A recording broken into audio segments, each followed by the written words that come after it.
Hello, y'all. Come on in. Come on in. Welcome, welcome, welcome to the Be Her podcast. I am live right now and I'm excited. If for all of you who are tuning in, please like, comment, share, subscribe to the YouTube channel. Let me know in the comments where you're tuning in from. I am really excited about this podcast. This is episode 2 of my limited series podcast called Failures, Fears, and Flaws, stories that kingdom entrepreneurs don't want to share, but we sharing tonight. So I hope that you guys are ready for this.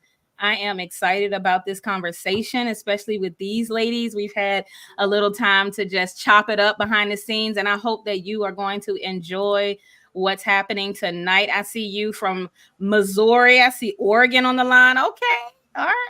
Thank you. Thank you. Thank you. I see you, Rebecca. I see you, Lindy. I see you. So thank you guys for just tuning in.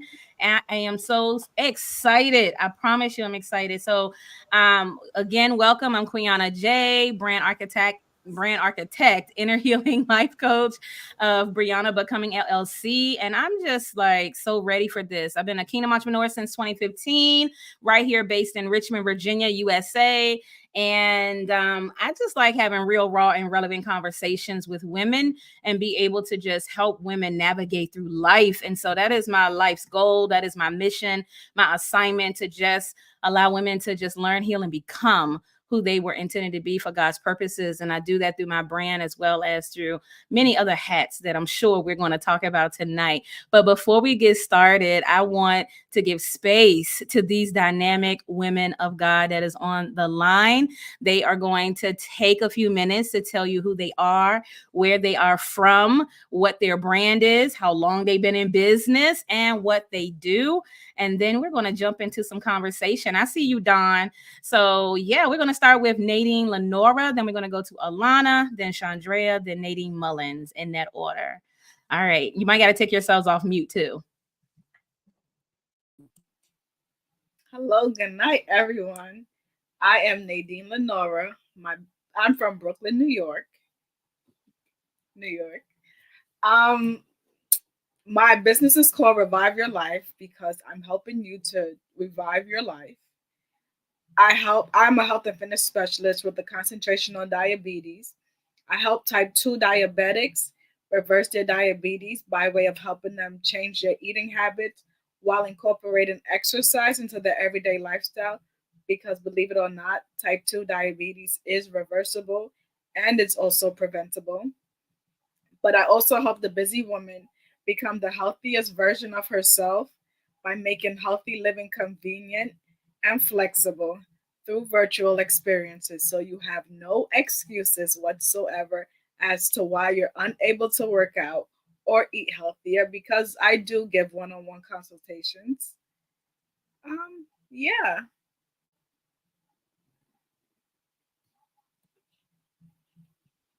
Alana, it's on you.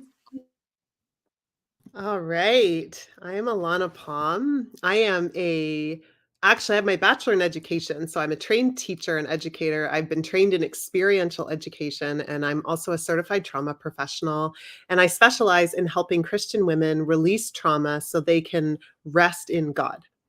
And what we know is that when we've experienced trauma and pain, we hold on to a lot of ways of being self-protecting, a lot of trauma responses that we're not even fully aware of. They live in our subconscious. So I help ladies to release the things that are holding them back from fully trusting God, from believing God's truth, from just receiving everything He has for them, all the joy, all the peace, the rest that He offers. And so it is a privilege and a joy to serve the women that I serve and help them just be set free from the effects of trauma.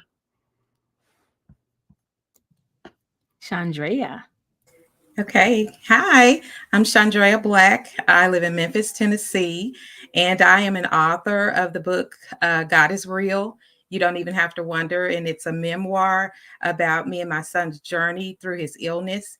And what that time taught us is about how to honor time, love family, and I also encourage women in the faith and help strengthen their faith. I'm also a resource strategist where I help other authors to create their ebooks and journals and things in Canva. I found my love for Canva, so I enjoy working in Canva and helping other entrepreneurs. Well, all of us is like, Canva is the GOAT. Go ahead, Nadine Mullins. Definitely agree. I'm a fan of Canva. I'm Nadine Mullings, and I'm from Fort Lauderdale, Florida. I'm the CEO of Nadine Mullings Marketing Agency.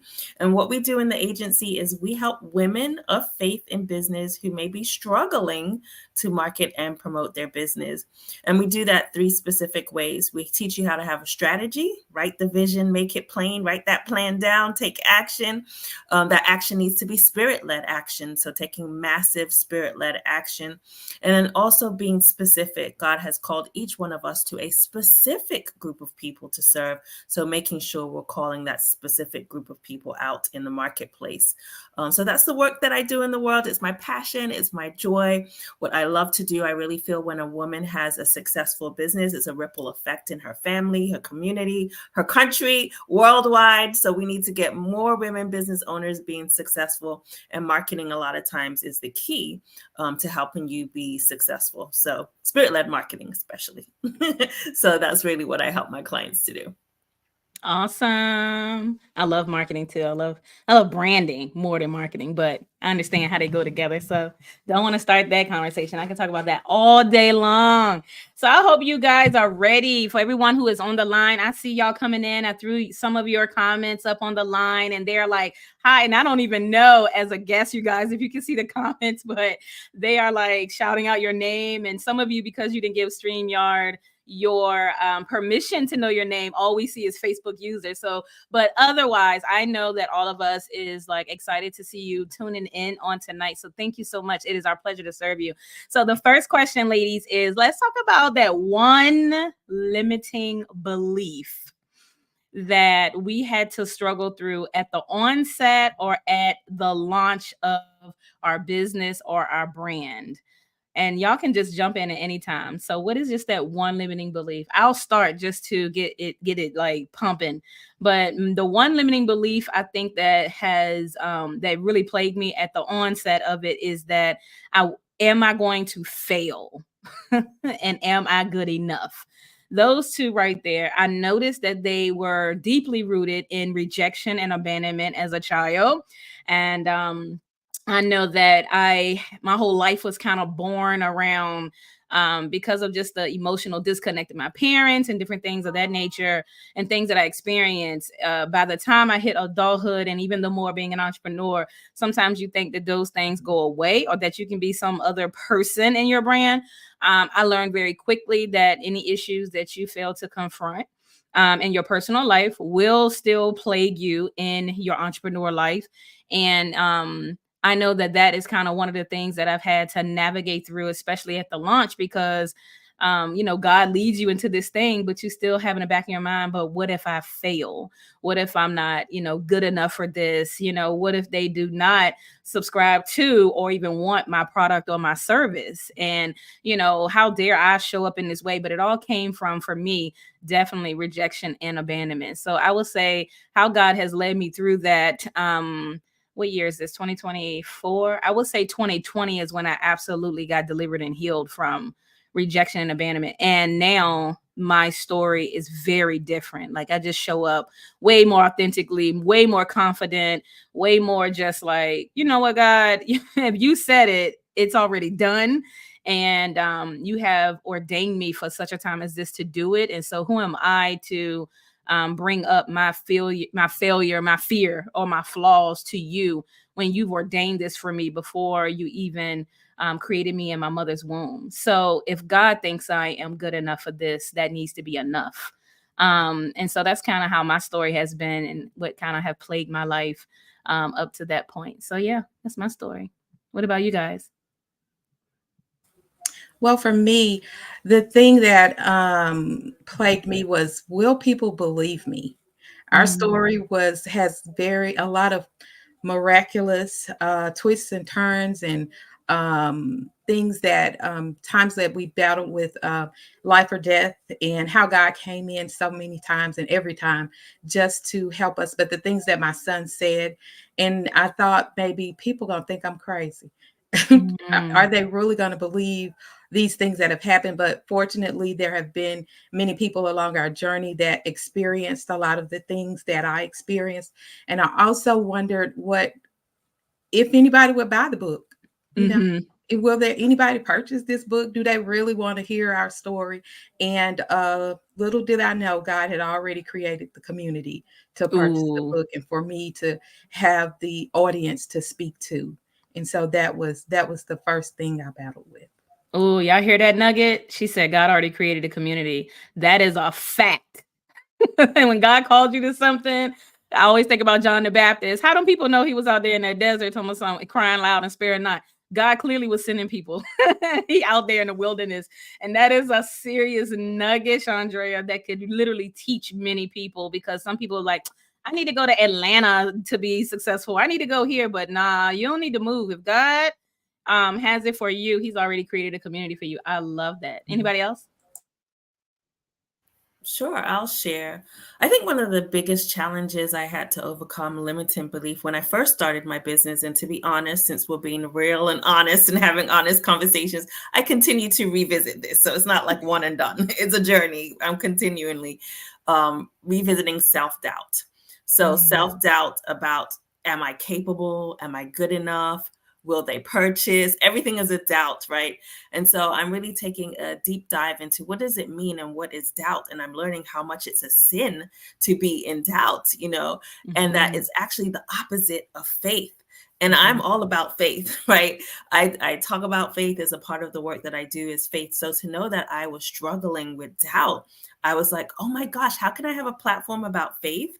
And doubt is the thing that is my issue, right? This whole self-doubt. And my platform is all about having faith. Sounds like God, faith. Doesn't it? It is. It's like you got to do the work on yourself first before you can help other people. Yeah. So it's all about belief. At the end of the day, when I'm learning about doubt versus faith is what you believe, right? So when you're doubting, you're believing the thing won't happen. So there's something in your spirit saying, oh my gosh, this is not going to happen. All the doubting starts coming in. But when you have faith, you have confidence, you have assurance. So there is no doubt. You're stepping in it confidently. You're assured that God has already done the thing. It's already done. So that's why it's like opposite ends of the spectrum. When you're dealing with doubt, you're not stepping into faith. When you're stepping into faith, you're knowing and you're confident and assured that God has already done it. God has your back. So there's nothing for you to doubt. So it's just dealing with belief. Are you going to doubt or are you going to have faith? So that was something that I dealt a lot with in the beginning of my business. My backstory is I worked in corporate America for 15 years, was laid off in 2011 and really felt like that layoff was a push to start my own business. Sometimes those layoffs are the best things that can ever happen to you, because I always had an entrepreneurial spirit. Like from I was a child, I wanted to own my own business, do my own thing. And so that layoff was that push. It was that opportunity to use my severance package as seed money. I used it as seed money. I was like, thank you. This is seed money to start my marketing agency. But I thought it was going to be like corporate America. I just market and promote like I did for the financial institution I work for. But it was a lot harder. It was not the same game, as I'm sure we're going to talk about. There's a lot of growth and personal development that comes with owning your own business that I didn't have to deal with in corporate America. So I dealt with self-doubt in the beginning. I continue to deal with self-doubt, and I'm learning the importance of stepping into faith, because faith is the opposite of doubt. I love that you said that. That's another nugget right there. I love that you broke it down as if people don't recognize it's a straight up choice. You got to choose. Because I always say this to myself and to others. Even as a pastor, I always say, if you can't believe God for natural things, how in the world did you believe him for heaven? How that haven't materialized yet. You really haven't, got that yet. You know what I mean? Like, but you just believe God that he has eternally secured you to be with him forever. How did you believe for that?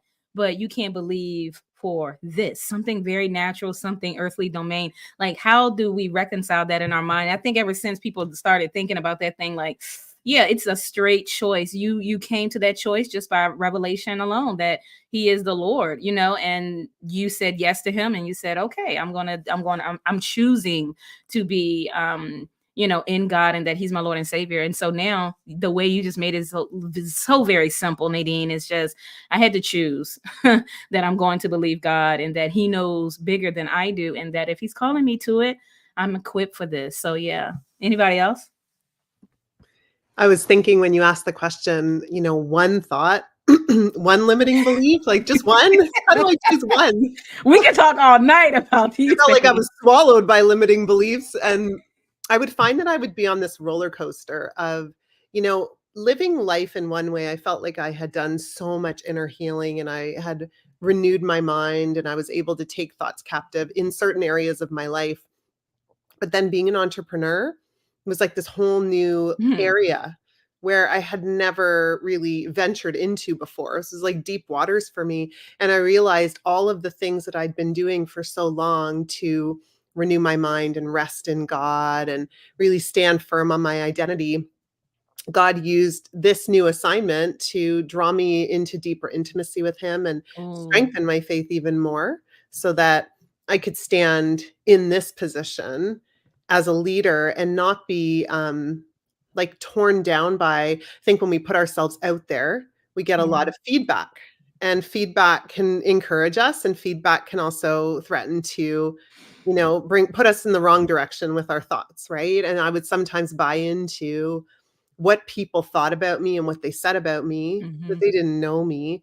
And I really got an opportunity to stand firm in who I was in Christ and really use the tools that I taught, but in a different Yeah. a different arena, right? And I think that was probably the best experience I could have had, and also the most challenging at first. I would go downstairs after, reading some comments online, and I would be crying to my husband saying, like, Yeah. why are people saying these things about me? And I would take it so personally. And eventually Mm. the Lord he built me up more and more in him. And now, it's a very different experience, and that took time.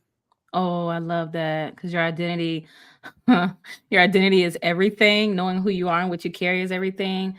And Jesus had to go through the same thing and said, "We will too." They hailed him one day, nailed him the next. And I can imagine if that was modernized, it's just like social media. They will, praise you one day, and then all of a sudden something comes up about you they don't like. And the next thing you know, you have a whole cancel culture. I mean, that's what they did. So it's like that same thing, that same dynamic, and us having to be confident, like you said, and to like really know our identity in Christ, to be able to stand through the comments and the feedback and stuff like that. Because there's some mean people out here in these streets. We Mhm. have people, I don't know about you guys, but I mean, there has been, I don't know if you've ever had, clients try to discount you down and try to make your product or service less than what the price is, or you have people who are totally against what you're preaching, or they don't even think that you should be charging money because they feel like you are a Christian, then you should, you know what I mean? It should be free because the gospel is free, all of these different just, opinions. But one thing you said is they didn't even know me. That disqualifies them right there. They don't even know me, but they feel like, and I didn't ask them for their opinion. But Mhm. because of the climate of social media, they, everybody feels like they are entitled to an opinion, and everybody has a right to their opinion. But as entrepreneurs, I know that we always have to be built up by the Holy Spirit and by God and what He says about us. Because if not, it will literally sabotage the way you feel about yourself, and you will find yourself so paralyzed in a corner. And even though nobody else sees it, your brand can still look like you are on top when really you feel like you are on the bottom.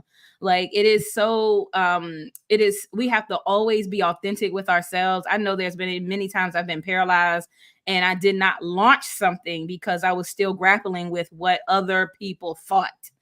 And then I remember the Holy Spirit saying, you must be delivered from the opinions of they if you're going to move to greater places in me. And I keep that with me, at all times, that I have to say yes to Him for obedience sake, And I have to say no to the opinions of man. Thank you for your opinion. It's not warranted. And you're not helping me with this either. So it's like, why do I give them so much room in my own heart to say something and then I accept it? So when I say I know that story for sure, Alana, yeah, it's Well, real. and eventually, I learned to discern between what was coming from a place of judgment and what was coming from a place of truly giving me feedback that would be helpful for me. Constructive, Right? yeah. It's like considering the source and where it's coming from and how it's being shared, right? So you learn how, and I think when you do the inner healing journey and you get to know different things inside of yourself, you can kind of see other people and the hurt that might be coming out of them. Like hurt people, right? Yeah. And so we can see, oh, this is coming from a wound inside them. They're projecting or they're pointing a finger at someone else and they can't see the 3 fingers pointing back at them. And so we just, I think we become more discerning when we go through those experiences too. Yeah, for sure. And if you have an identity crisis already, everything's going to seem negative. You're never going to see it constructive. That's the real catch right there, that you won't even see the constructive because you are already, it landed on what you already felt about yourself, And that's why it's so important to do your own inner healing journey with God, because when he heals that place, then you can discern between the two. So that's real true right there. I know that life. My God. What about you, Nadine Lenora? So my limiting belief is pretty much similar to everyone else's. Like, am I going to be good enough for this? Because I don't have diabetes, being a health and fitness specialist with a concentration on diabetes. Are people going to take me serious because I don't have an actual certification? God called me to it, so I am certified in a way. Yeah. Are they going to pay the prices for my services? I continue to struggle with doubt. Pretty much a lot. Because it's a journey, for sure. Yeah.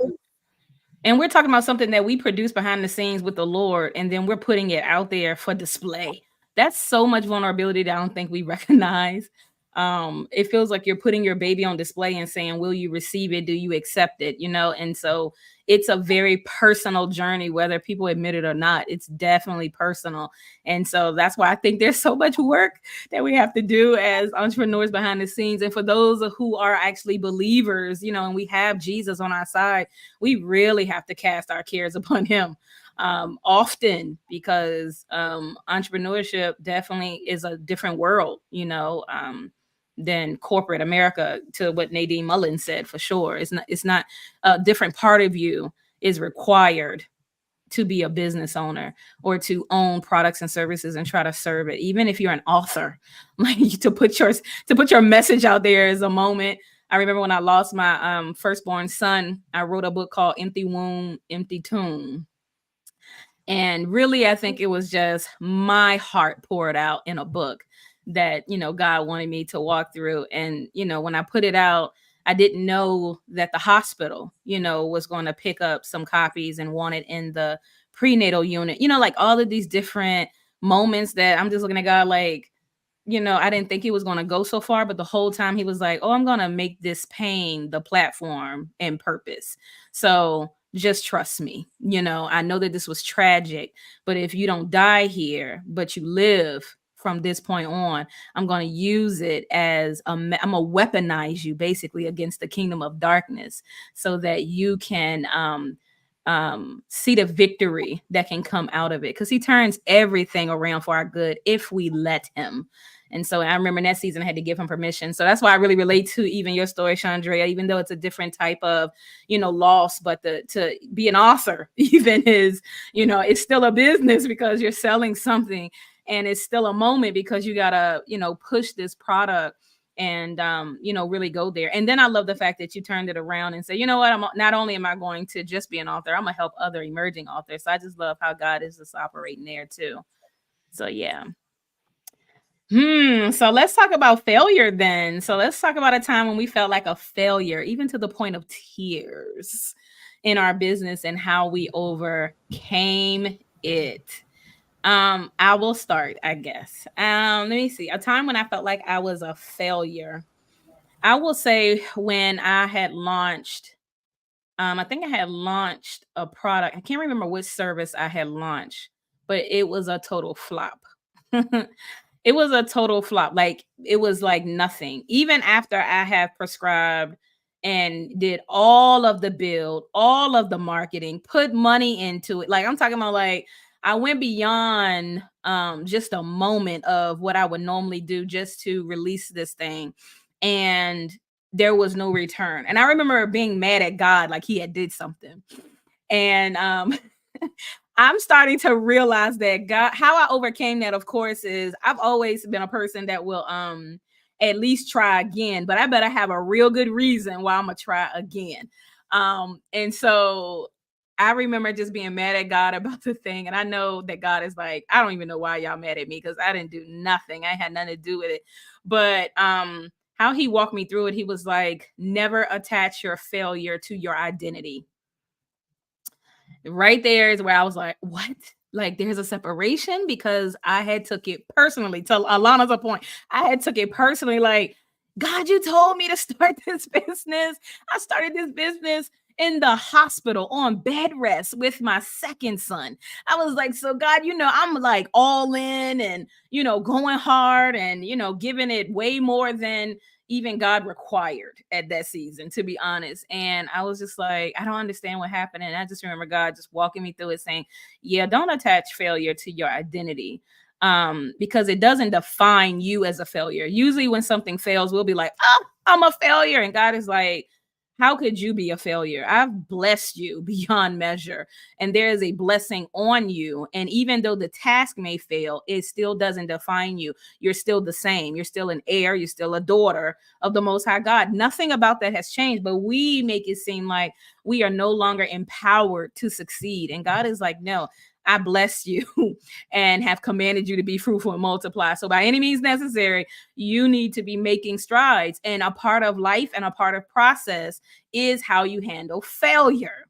And once you manage your emotions, which is where it all crumbles, this is where I had to really increase my emotional intelligence and become very aware of where it came from. And at that time, I really didn't pinpoint it, but now I recognize that that rejection and abandonment is like an octopus that has its tentacles in a lot of different areas of my life. It shows up in different places, but I didn't know that at the time. But definitely it was attached to that, because when you have like those limiting beliefs, or when you've also had like some trauma and the way you've been, groomed or even raised, and how some things may have been missing in your life, and the way that you were parented, it has so many effects, and it makes you feel like you're so insignificant. And it will also cause you to always strive to do things, and it got to be the big and the grand and the best. And if it isn't that, and they call them high achievers in the secular world, and I recognize that many high achievers are just strivers for attention. And I had that really in my life, and God just had to stop me at one point and say, who are you trying to please? And that's a real question, because that made me, I couldn't immediately just be like, I'm trying to please you, God. Because God could have he could have cut that whole thing down and said, nah, it ain't me. There's a little girl in you that's crying out for somebody else. And that's who you need to pay attention to. And I recognized it was my mom. I wanted my mom's attention. So I always tried to do things. And that's when God began to show me, your whole life is like this. The reason you was a B student all the entire school career is because you wanted her attention. You joined every club. You've been a part of every team. You've done all that, and you still didn't get it. Then now you're an adult, and now you got to walk in a room and you got to be the loudest one there. You got like all of this points to you needed the affirmation. And even though I'm the father and I'm giving you the greatest affirmation you will ever need, it's still not good enough to you. And it's because the little girl is crying out for mom, and we're going to deal with that. So for me, it has always been that dynamic that has kind of interrupted the fabric of my personality as an adult, and being healed from that changes everything. So that's my moment. So I approach failure very differently. Now I look at it and be like, well, I must have missed something. We're gonna have to try this again, God, and just try to figure out if it's something I'm gonna do again or do it differently. I just approach it differently. So I do understand that the feelings of failure is like real, and we gotta navigate that. And it comes from walking with God. So what are your stories about failure? And anybody can jump in. I would say, I think about this really hard because, first of all, I try not to let things bring me to tears, and that comes from a always wanting to be in control. So that's my thing I have to battle with all the time.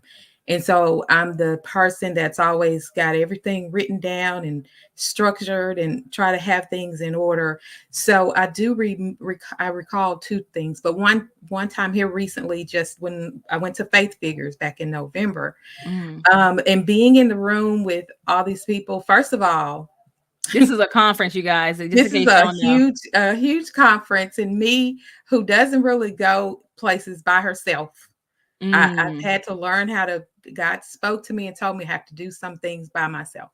So I'm going to Chicago by myself, to a big city by myself, and not knowing anyone there, and just the people that I've met online, but I just don't really know them. But being in the room and everyone being able to explain, what they're here for, what they're doing, who they're here to help, and all those things. I didn't have any of those answers. And I wasn't able to clearly articulate, who it is I'm trying to serve. Because like I said to God, I didn't ask to do this. You told me to do this. I didn't want to do this. And so that moment did really bring me to tears that evening.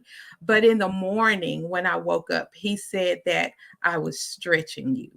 Oh, yeah. So he was stretching me and bringing me out of my comfort zone, and because I will go into places where I won't know people, but I will still have to stand and speak the words that he gives me to speak.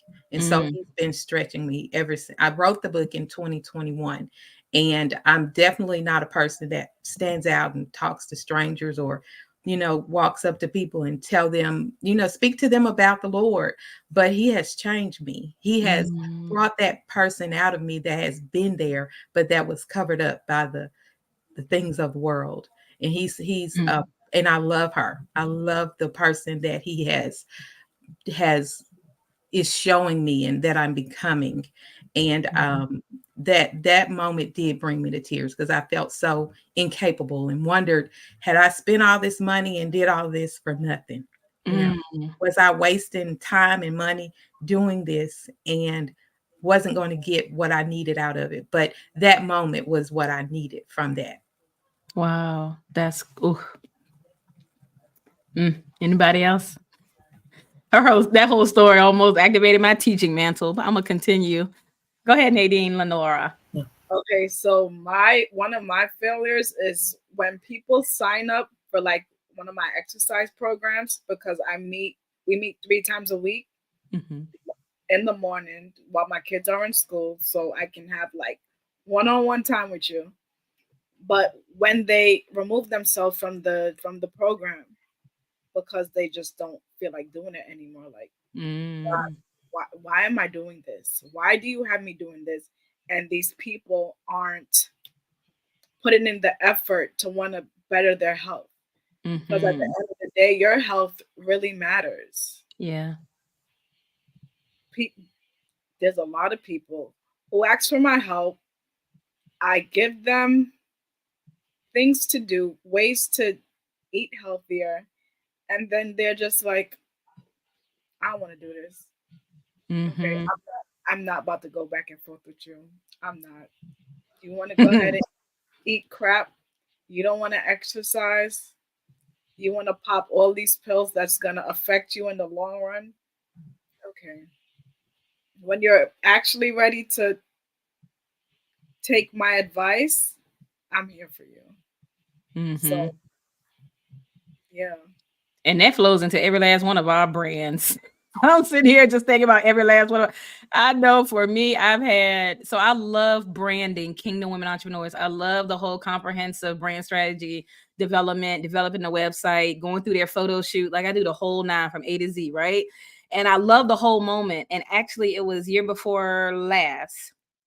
It was year before last, fourth quarter. God was like, I was frustrated because I did have some clients who I just sat there, prophesied to their life, told them what God said, telling them what I see.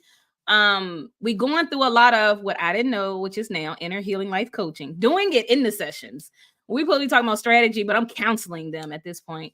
And we get to the end, they're ready to launch, and I'm like, you got this. I'm so hyped for them, right? And then it's like crickets.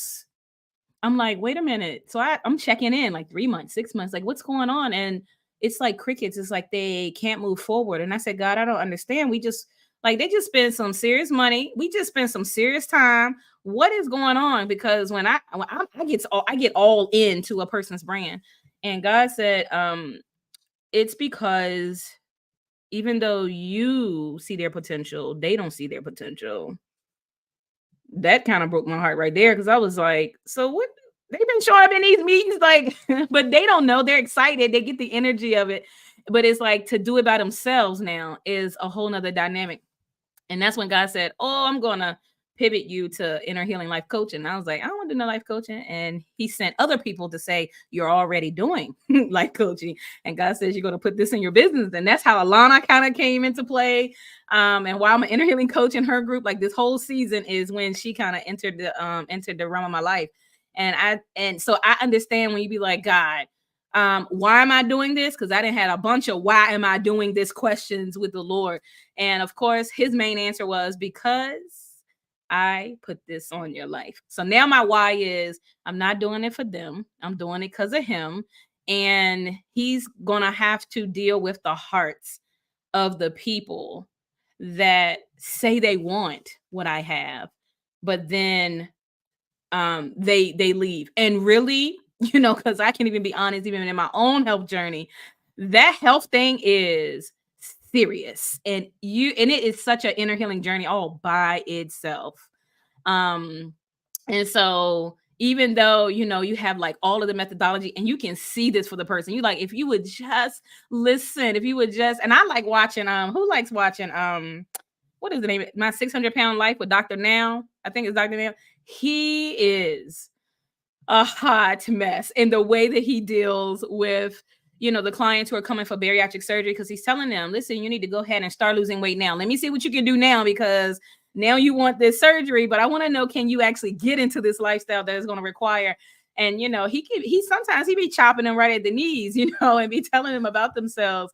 And, that it is just, and this goes for every industry, in anything that we give, we'll always run into people who they think they're ready, and, because of their pain that got them there.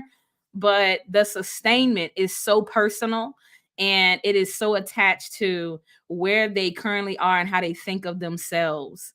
And so a couple of things could be happening, Nadine, in that respect, where it's like, you just got to have the patience that you've sown enough seeds, in their life, that they will return later when they are absolutely ready, with hopes that it doesn't take a death threat to send them back. You know what I mean? But you keep on educating and keep on doing what you do, because God sent you. And it's not your problem they didn't get the message. When you stand before God, he will say, well done to you, because you did everything that you could do to help his people. I have one more thing to say. Go ahead. So I was diagnosed with breast cancer back in 2022. Yeah, Wow. 2022. I'm fine. I'm in remission. But he said it wasn't for me. It's for someone else. But I'm like, why would I get this? Like, Lord, this doesn't run in my family. So again, so I had to like, I'm not a horrible eater, but I had to like change a lot of the stuff that I was consuming. I am a big tea drinker, and most teas have caffeine in it. So now I've had to drink tea, but caffeine-free tea. Mm-hmm. So I've had to change a lot. And Well, now you got the story to tell. yes, I It's do. so purposeful. It's so, not that God, of course, imposed this, but now that the story is here, God is like, you gonna let me use that? Because that's gonna be another element to the message, you know what I mean, that you get to preach. Like, listen, you don't want to wait until you get the diagnosis. You don't want to, and even if you do, you want to make the changes, you know what I mean? And then just being patient all over again. Because some people do not have it in them yet to make the paradigm shift, to do what's necessary to get through the process that you know works for them, you know? So I think all of us got a story like that with some clients for sure. How many? Because I'm just thinking of some right now, like if they would just commit, but all of us have a commitment issue at some point in life. So all we can do is have grace, you know, and then just try to work them through it. What you got, It's Alana? heartbreaking when we want something for somebody more than they want it for themselves, when we see the possibility for them, but they just can't see it for themselves, or they're Yeah. so kind of stuck in patterns that they don't know how to get out of them. And they just stay committed to these old ways, even though with God, anything's possible. It's just, they're not taking those steps. And I know I've carried that burden of people who I just so desperately wanted them to experience his freedom and his healing. And for whatever reason, they were held back from that. And they just, maybe they didn't think they were worthy of it. They didn't even know what life would look like on the other side. There was fear about going through the process. And just like, what's life going to look like after this? And so it's hard. It's hard not to carry the weight of wanting it so much for them and then watching them go and continue on with the same thing that they really desperately want to stop, but just aren't willing to at that time. Right. Yeah. And Yeah. sometimes even as business owners, we got to think outside the box in a way that is going to help the client, in a way that we could probably, you know, add to our program that will bring value to get to that point. So, you know, God pivoted me to inner healing coaching to supplement the brand development part of it. And for other people, they might have to add. So I say that to say, Nadine Lenore, that you really could add almost a person who does like that psychological work. You could add it to your program. You may have to increase the price a little bit to accommodate the price of the person who would come and partner with you. But you can say, hey, you have several sessions with me and you have several sessions with this other person as well. And so you're getting both components to kind of like bridge that gap of where your passion really is, where you're, because you know, when you're frustrated with God, you got to like look for a solution. How can this work? And God will give solutions. So that could be like an amazing solution, because I don't think I know anybody that actually does that in the fullness of the program. Usually it's like two different things, but to add that as a component to your program, maybe actually, you know, a great breakthrough, because it's like they're getting therapy on top of working through the health, but the therapy is totally focused on, you know, navigating them through this nutrition program. So Well, that's and a you know lot. what it is too, because a lot of times it's that there's a part of us that, like, there are parts of us that really, really want to exercise and lose weight and be healthy. And there are parts of us that are very committed to other ways of being. You know, I really want to release weight and I really want to eat that cake. I really want to release weight, but I really want to go out for dinner with my friends and have a drink, and I'll just start again on Monday, right? And it happens a lot. And so it's almost like the work I do with women is looking at the different aspects of who we are, the different parts of who we are, and where there's an objection. Like there's, you know, you really want this thing and there's some part of you that's objecting. And why is that part objecting? What is it holding on to that it's not willing to let go of in order to let you move forward? So that, I love Quiana's suggestion. I think that's a great idea, is, you know, bringing someone in who can work with those, you know, people who you serve on that level to help them experience that inner healing so that they can remove the roadblocks, you know? Yeah. Yeah. So good. Nadine Mullins, what about you? I don't even remember the question anymore because I think talking about failures. failure. Yeah, biggest failures. I think for me, what I always struggle with is events, right? Events are a great Ooh. marketing tool, a great marketing strategy. So having online events, having in-person events is always a good thing. But sometimes it can be a struggle to get people in the seats, right? To get people to get the tickets, right?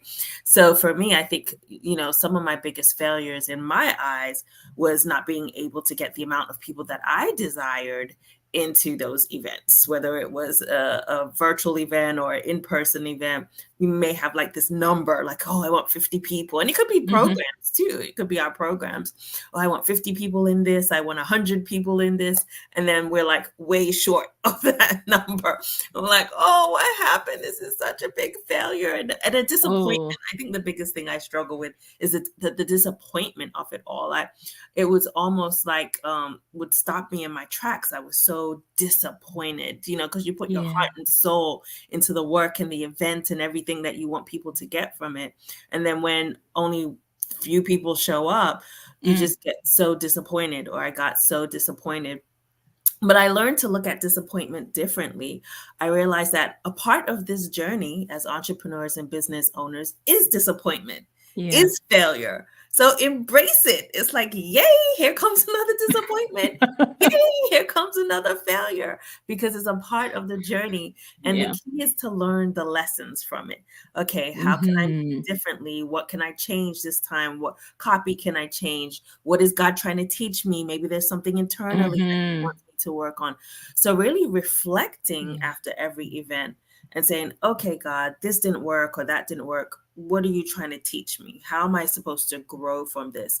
And I think another thing that really shifted me was what if versus even if, right? I call it even if faith.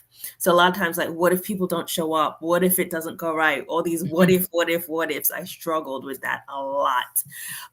And God just really dropped it in my spirit and said, it's not what if, it's even if it's two people. You never know who you're going to impact and what that ripple effect will be, right? Even if, it doesn't sell out, it's still good because you're doing the work that I called you to do in the marketplace. So changing that what if negative thought pattern to an even if changed everything for me. It was like, okay, even if I don't get a lot of people to this event and I am disappointed, I will learn from it.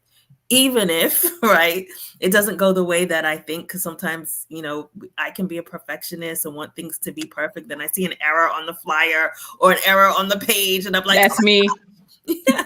It's like, even if there's an error on the page, people will still sign up because it's about the content. It's not about being perfect, right? Really stepping into that even if faith instead of the what if, right? Negative pattern, even if. And that even if I feel a lot of times is also confirming that, God has your back. I always think that, compare it to the 3 Hebrew boys and the fire. They were like, even if God doesn't save us, we're going to be obedient and we're going to go in the fire, right? They had even if faith. They didn't know what it was going to look like. They didn't know how God was going to show up, but they knew it was the right thing to do. They knew they were being obedient. So they were going to face that fire and have even if faith. So that really helps me to get through failures, disappointments. It's a part of the journey. Number one, that's how we learn. It's how we grow. And I have to have even if faith. I love that so much. And you said a question that I actually learned from Alana, to be honest, is, God, what are you teaching me in this situation? And I think the last year I started asking that question to myself, like, okay, God, what are you teaching me? That shifts your whole perspective on not making the problem big, but saying, what I'm about to learn out of this, because what I'm about to learn is about to add value to me. So now the enemy cannot threaten this thing in front of me to think that I'm a failure or that it didn't work out. Another thing that I had learned that you said, Nadine, that is really powerful is I look at, because I struggle with that whole events thing, especially physical events, because it take money to do it. I'm gonna need every seat filled, right? And I then was a perfectionist on top of that, but I recognize that I am a lot more powerful in intimate experiences. So I said, you know what? I need to actually just honor what God is doing, because if he wanted every seat filled, he would have filled every seat. And I have to recognize that. And I heard this powerful story from, I don't know if you guys watched the Chosen series. It's about Jesus from the eyes of the disciples. Powerful as all get out. But the owner of that, or the producer of that, Dallas Jenkins, he said something so key. He said, God told him, you're responsible for the fish and the loaves, and I'm responsible for feeding the people. And he said once God told him that, it released him from the burden of trying to get people to see the show or to fill the seats or whatever, because he left that job to God. And ever since then, I was like, that is it right there. God, this is what I'm doing. This is what you told me to do. I am putting this event out there, and this is the end. Like, whoever shows up, I'm going to give them the best experience whatsoever.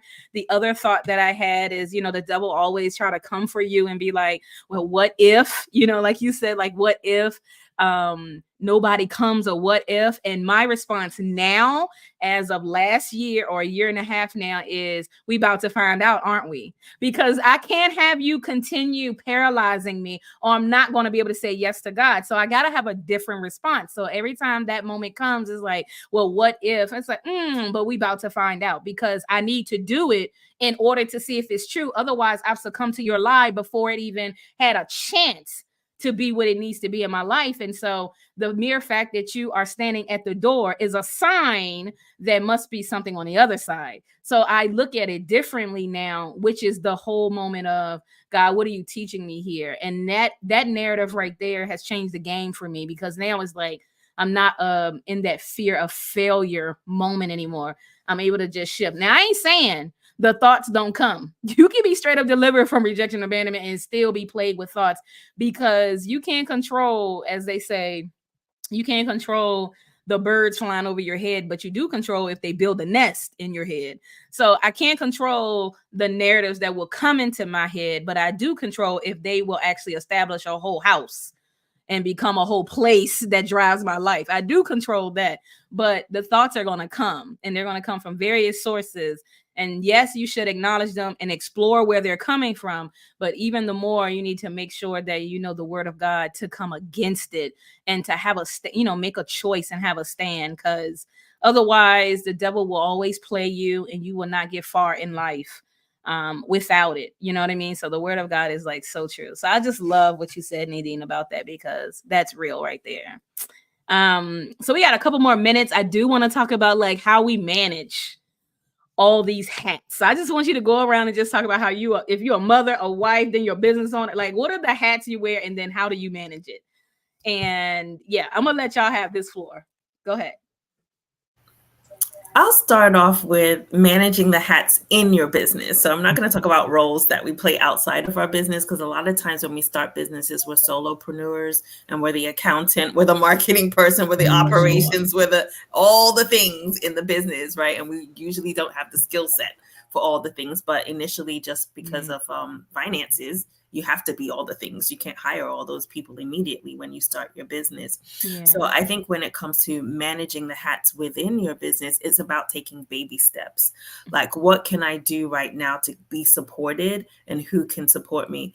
And maybe it's hiring a VA that can work 5 hours a week, right? To get some of the stuff off of your plate, so you're not overwhelmed with all the things with your business. Then you burn out, and then you can't reach the people that God has called you to serve in the marketplace, because you're burnt out and you're overwhelmed, right? So I would say take some baby steps when it comes to your business and all the hats, and think, who can help me with this particular thing? Maybe it's an intern, maybe it's a family member, maybe it's someone that wants to just help out, in your business, or maybe you need to make a small investment and start with a VA before you start building a team. Because if you want to create a business that's sustainable and successful and profitable, you're going to eventually need a team. You cannot do all the things, right? So what's the first step? What's the first right step you can do today to help get the support within your business, so you don't have to balance all the plates and wear all the hats? So think about what the first small step is. Love it. Anybody else? Yeah, I love that too, is looking at how to make it work. And it's hard at first. I know when I was thinking about hiring a VA and growing, I thought, oh my goodness, like, how am I going to make sure she's paid? And, really trusting that if it's growing, to bring that Mhm. person on and know that, yeah, we will. And I don't know if you ladies are the same way, but I know me, and I will stretch myself to the limit Mhm. until I feel like I'm just like, I can't stretch anymore. And then I know there's a problem. Now I don't do that as much anymore, but I have found out the hard way not to stretch myself so much. And Yeah. so, yeah, putting those things in place. I have a husband who's very supportive, and he's very encouraging, and I'm very grateful for that, where he will take on some of the roles and responsibilities at home. I got to ask and, really say this would be helpful for me, and also say thank you a lot. Just Mhm. show my appreciation to him, because he does. He often will pick up our daughter from school, and he will, take care of dinner for her and things like that while I'm working later. And just to, I think, whether you have a spouse or not, just being willing to ask for support. A lot of us, or I don't know about you ladies again, but I know sometimes we struggle to ask for help. Yeah. And we can do it all, right? And then realizing asking for help is such a strength. To be able to say, I need support. Would you be willing to support me? It's vulnerability, it's a strength. So, anybody who's watching this and is an entrepreneur, just notice where you might not be asking for support, where you could ask Mm. for support, and just expressing that gratitude, and also looking at support, not just from people in your life, but also from, like she was saying, a VA. Um, Mhm. bringing in people who can support in the business so that you can do the things you're really good at, and then let other people do the things that take time to do, but, they can do those things. It doesn't need to be Yeah. you. Yeah. So Nadine Mullins, number one, said, "What is like that first thing that you can kind of relieve yourself with?" And then Alana is like, "Listen, like before you get into that burnout, really bring yourself to the point where you are asking for help, even if it starts even in your own home." I like that. I really, really like that. My husband definitely has been a huge help, and it's kind of hard because he has his own brand too, but mine is just different, that it requires more intensity than his, but it's still a moment of having to say thank you a lot, for sure, Alana. And having to like really just treat them and make them feel special, because Lord knows some things would fall apart. And even him having grace that I didn't get to the laundry this week at all, and it's piling up right now in in baskets, and him not even making a thing. He's like, I'll live out these baskets until whenever. I'll help you fold it or whatever. So when you have a supporting husband, it does help the whole moment, for sure. What about you guys? Anybody else? So for me, I have to create a schedule. Hmm. My kids are in elementary, middle school, and high school. Wow. Yeah. So I have to create a schedule, what time I'm going to cook, what time I'm going to work my business, Hmm. what time I got to pick the kids up. One of my kids are in AAU basketball and a Oh, school team. So yeah, my life is busy.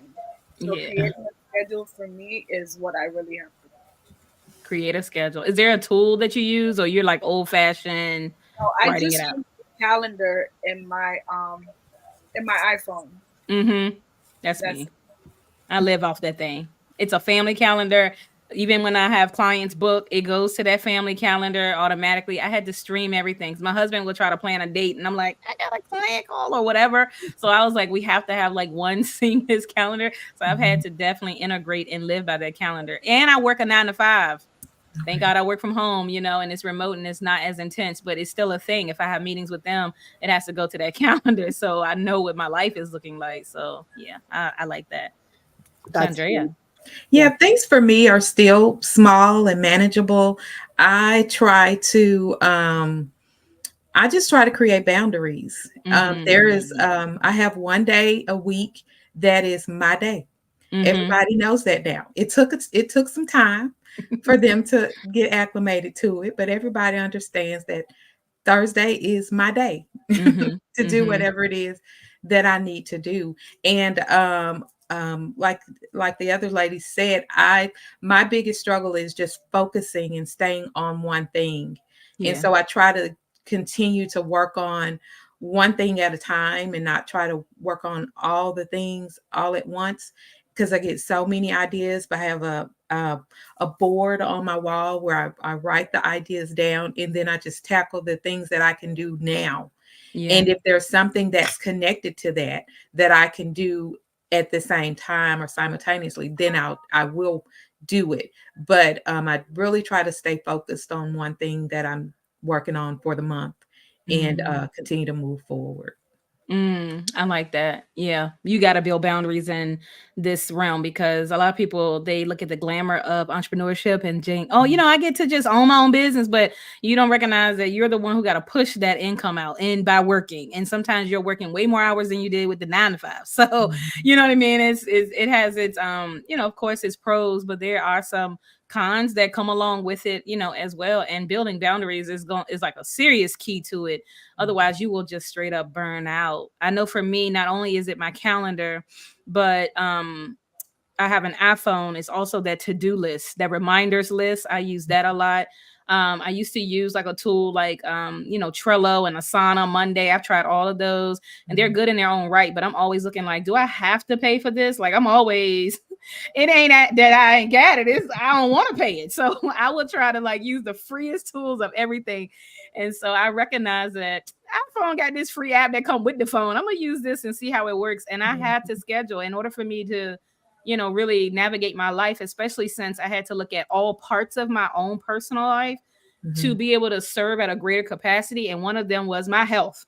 Yeah. And the Lord said, you're 41 and you can't continue being the night owl and continue getting 6 hours of sleep. You're going to have to do this differently. And then by the time I got to my doctor, even though all my levels are like great, because I've been with this health coach, she said, you are plummeting in energy, no vitamin D, B12, iron, everything just bottomed out. She was like, I don't even know how you function it. And I'm asking myself the same question. And so she put me on like this regimen for 3 months. And I've had to be like, okay, I need a reminder just to take vitamin D and all of this. And then I take melatonin at night because my health coach was like, you got to wind down at 8 o'clock, not 10, because it's too late. You need to like wind down at 8, turn off the devices, get in the bed, create a routine. So I've had to do all of these changes, but in it, I had to create the system to support me. Yeah. And that has been my iPhone that tells me it's time. Like I just got the notification. It's time to wind down. And it's going to say, it's time to take your vitamin D or whatever. My whole regimen is like wind down. The phone goes off. Everything goes dark. It's like supporting me. Even when I wake up, it's like, hey, you have your time with God. I go to water aerobics, and I can't be like, I'm going to bed at 2 and trying to get up at 6. It does not work. I don't have that same energy. My mind tells me that I'm still 20, but my body is like, it's not going to work out. So I for sure had to create a system to make better habits for myself, to be able to serve at a greater capacity and have the energy to do it. And ever since my doctor, who's really naturopathic, like she's a straight up plant-based, doctor, she was the one that was like, you need to take magnesium and, vitamin D. So these things that she supported me with. And now I'm like, I didn't even know that I was plummeting in energy until I got on to these things, So sometimes you have to, also as you wearing all these hats, you need to look at the total man. Am I battling anything internally in my soul? What is going on in my body? What is going on in my spirit? Am I feeding myself off the word of God? Am I even getting in the presence to be supernaturally touched by him so that I can continue moving on with clarity and, with wisdom that I wouldn't get if I didn't spend time with him. So I just think that prioritizing the things that matter so that you can do the things that matter, it has been kind of my go-to of how I've been managing all these different hats. Because for people who don't know, on top of being a wife, on top of being a business owner, I'm also a pastor with my husband. So that's a whole nother dynamic that I sometimes look at God and be like, how is this even happening? And I've had people say, how are you doing all this? And I say, hey, number grace. I'm not even trying to figure out how I'm doing it. I'm just one day at a time, just going along with it, So it's been a beautiful ride though. And I love it. So I hope you guys got some tools out of this, because they definitely, each and every one of us has said something different. I hope you wrote it down so it can help your life with entrepreneurship. Some of you maybe even single moms, you know what I mean? And you got to manage all of that. Some of you are married and you got to manage that. Some of you have ministries that you are part of and you got to manage that. But whatever you do, just make sure you're called to it. Make sure that you're saying yes to the things God has for you in this season. Whatever God is calling you to do, say yes to that. And for everybody else, you need to say no to that and be okay with the no. That's where they're building boundaries is. Listen, I'm not talking to nobody on Monday and Tuesday. And commit to that. You got to have your own boundaries and really commit to your own well-being. That's going to be key to your success in entrepreneurship for sure. So before we end, I just want each one of you ladies to just tell the audience how they can actually connect with you, whether it's your website, social media, and, let them know. We'll start with you, Nadine Lenora. Okay, so you can contact me on Instagram at nadine.lenora_, and my website is nadinelenora.com. Awesome. Alana? So my website is wakeupjoyful.com, and I run a free 5-day experiencing God's love intensive every few months. And if you want to sign up for that, it is wakeupjoyful.com/love. I like that. Chandrea? Yes, you can contact me on Facebook at Chandrea Black. My website is corionsmom.com, CORIONSMOM. And on Instagram, I'm at corionsmom. And on my website, you can get a free few pages of the book. I think it's the first 3 or 4 chapters of the book.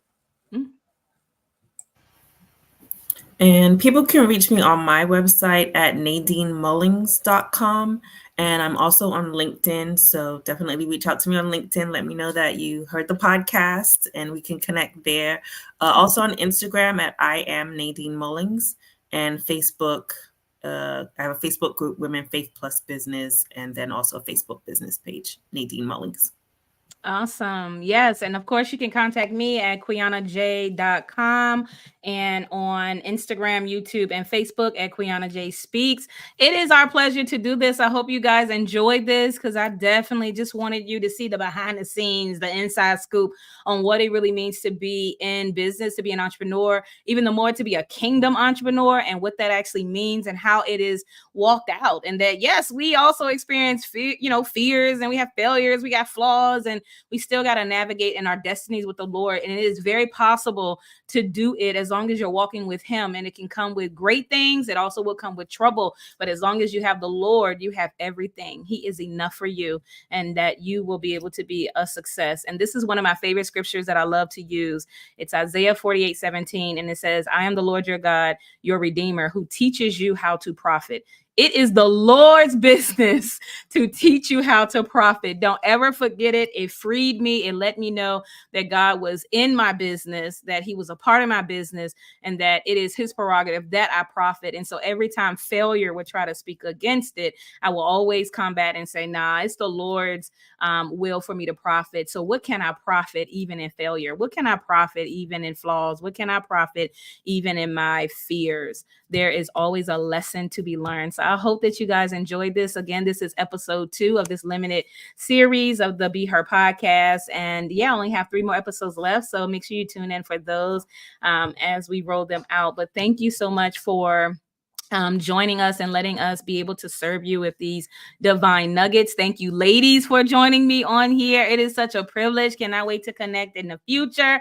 And thank you guys. And we're out. Love you. Thanks, Quiana. Love you. Thank you.